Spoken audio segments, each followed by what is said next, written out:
In this example, we are given a vector B and a 3x4 matrix A.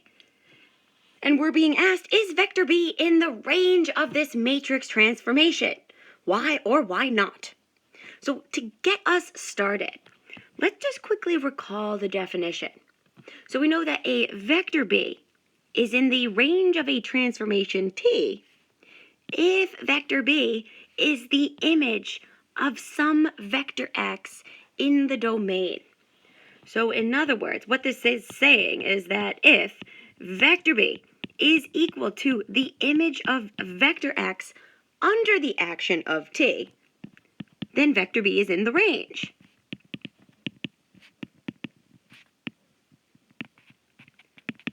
So keep in mind here that this is simply another way of asking, is the non-homogeneous equation, matrix A times vector x equals vector B, consistent?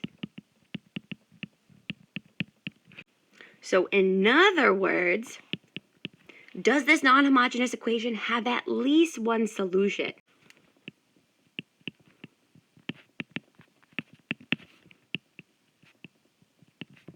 So does at least one solution exist? If so, then yes, vector B is going to be in the range of our transformation. So let's set this equation up. We have our matrix A, 1, 0, 3, negative 4, 1, minus 10. We have 4, negative 4, 4. And then we have negative 4, 4, minus 3.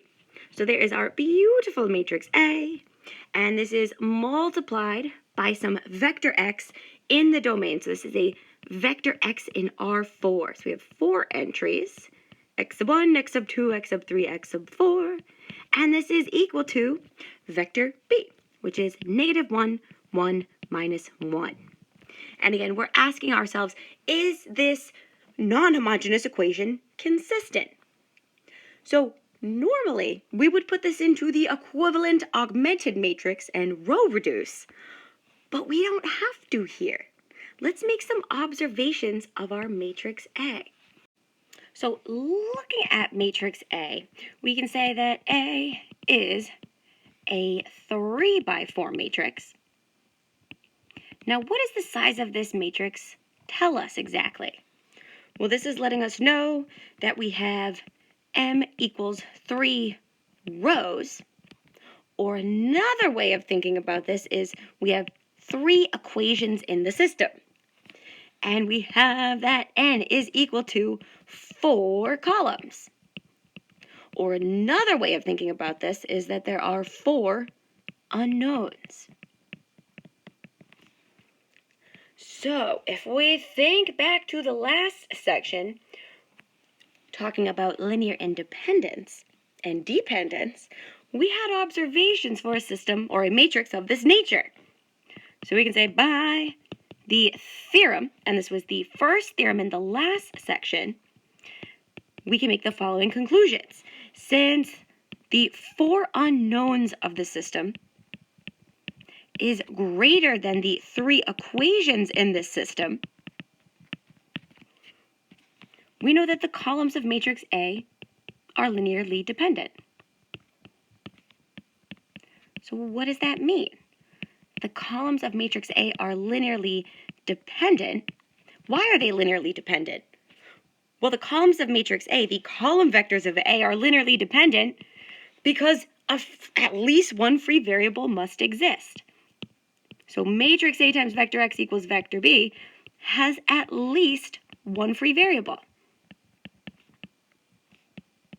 And it could be more than one, but there's at least one free variable in this system. And we can pretty quickly check looking back up here at matrix A.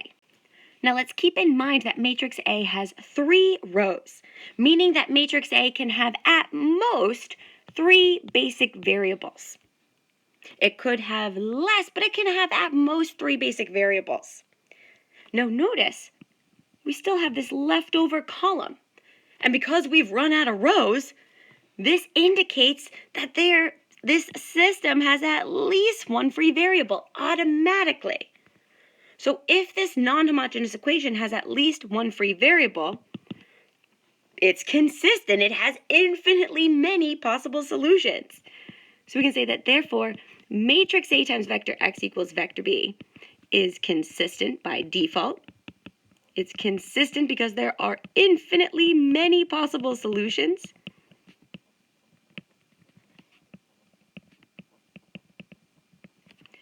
Now, if matrix A times vector x equals vector B is consistent, this also indicates to us that vector B is in the range of our transformation. And that's because vector B is the image of infinitely many possible vector x's in the domain. Woohoo! So this is our beautiful final answer.